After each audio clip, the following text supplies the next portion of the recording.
Earlier this week I gave my first impressions on Watch Dogs, Ubisoft's newest open-world IP, with an ultra-hype train pushing it.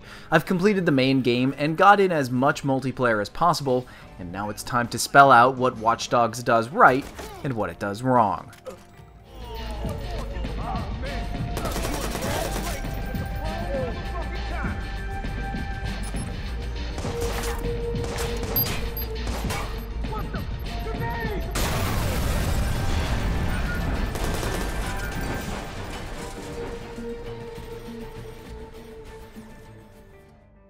Playing as Aiden Pierce, gamers have free reign and nearly total control over the city of Chicago.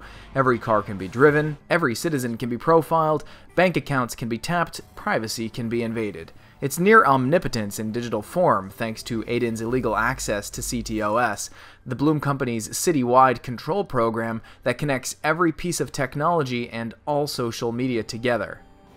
Watch Dogs, at its core, is a hybrid of several game franchises, most notably Grand Theft Auto, Assassin's Creed, and Splinter Cell.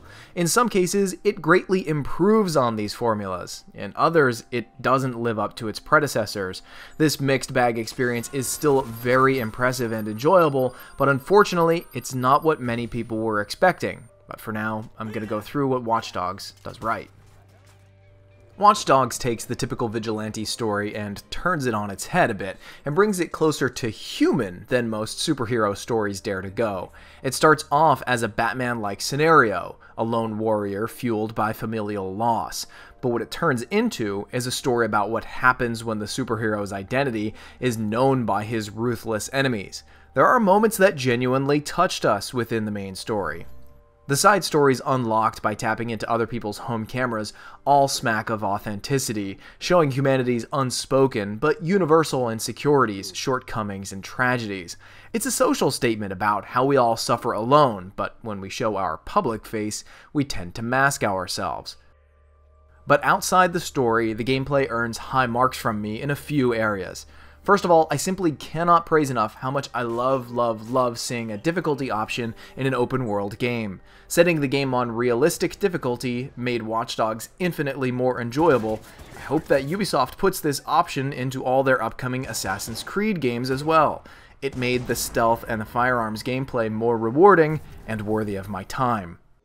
The stealth is heavily inspired by the Splinter Cell series. There is a snap to cover and move to cover mechanic like what was found in Blacklist and Conviction that works amazingly well in an open world game. The craftable one-time use gadgets and the ability to hack into local security cameras are heavily reminiscent of some of the earlier Splinter Cell games. As a stealth series, Watch Dogs has a bright future, and if anyone ever dreamed of an open world Splinter Cell game, look to Watch Dogs for your fix. Watch Dogs also gets right what Ubisoft never seemed to grasp with the Assassin's Creed series, the importance of chase and escape scenarios. The chases and escapes in Watch Dogs are thrilling throughout the entire campaign. In many circumstances, violence won't solve Aiden's problems. Tactful driving and clever ingress and egress routes are equally important. Ditching your getaway vehicle and hiding in a different car down an alley is often a great way to lose your pursuers. Police search the areas you were last spotted in, but never feel all-knowing and run right up to you while you've found somewhere clever to duck out of the way. This is a huge improvement over the Grand Theft Auto series' escapes in terms of realism, and a vast improvement over Assassin's Creed in almost every way. On the flip side, hunting your targets can be equally satisfying as they switch from fleeing on foot to vehicle or vice versa, all the while possibly calling in reinforcements from their friends. The game's free-running shines in these circumstances as well. Aiden can scale small fences and walls without feeling like he can Spider-Man his way up the sides of any surface. Heights are also something to be aware of because dropping from a respectable height can and will kill Aiden. Slightly poor PC optimization and some low-resolution building textures aside, Watch Dogs is visually stunning, especially for an open-world experience. The lighting and weather effects are particularly impressive, which helps immerse the player. The UI is attractive, fits the game's motif, and it's user-friendly. While using an Xbox 360 controller, I never found myself fiddling with inputs. Mouse and keyboard, however, is a different story. Then again, due to the analog controls for walking and running, driving and steering, a controller is the superior input method for most open-world action games. But here's what Watch Dogs gets wrong. As I stated in my first impressions, the driving is well below standard. Considering a major portion of the game relies on driving, this is a massive blow to what Watch Dogs should have been, and it sours one of the game's high points, the chases and escapes.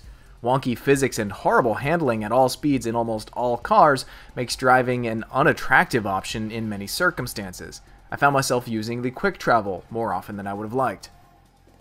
The cash system at first feels balanced, but halfway through Act 2, I had most cars, guns, and outfits purchased, making the currency essentially useless for the final 2/3 of the game. All items, especially guns, ammunition, and explosives, should be considerably more expensive. Like many open-world games, Watch Dogs lacks a sense of player personality when all the potential to have one is right there. Instead of picking a particular loadout for my Aiden, I'm forced to carry around a dozen different pistols, shotguns, assault rifles, sniper rifles, some of which are simple reskins of one another, and I have access to every car at the touch of a button. What could have and should have been done was make the player choose a loadout before leaving their hideouts, which would add more value and purpose to the many hideouts throughout the city. Select one pistol, secondary weapon, special weapon, and car to use until the player swaps those items out by finding things in the field, or waits until they return to home base. That would add to the secret agent feel the game accomplishes so well, and players could say, "My Aiden dresses in white, carries a silenced pistol, uses a small assault rifle, and drives an SUV to inflict more damage to enemy cars." Or another could say, "My Aiden dresses in blue, uses a fully automatic machine pistol, and drives a sports car for quicker getaways." And finally, the multiplayer is a near miss in my eyes. Conceptually, hacking and being hacked by other players is exhilarating. Hiding in plain sight while my target runs around frantically got my heart pumping. Alternately, trying to find someone hidden within the crowd while the timer runs down can be frustrating, but in an entertaining way.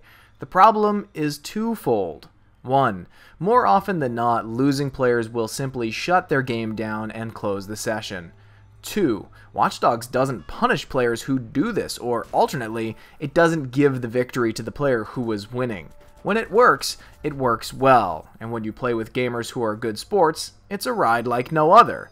But in reality, connectivity to Uplay from consoles, PCs, and mobile devices was an issue when I tested the game this week, and most of the players I ran into when the system was running were not good sports.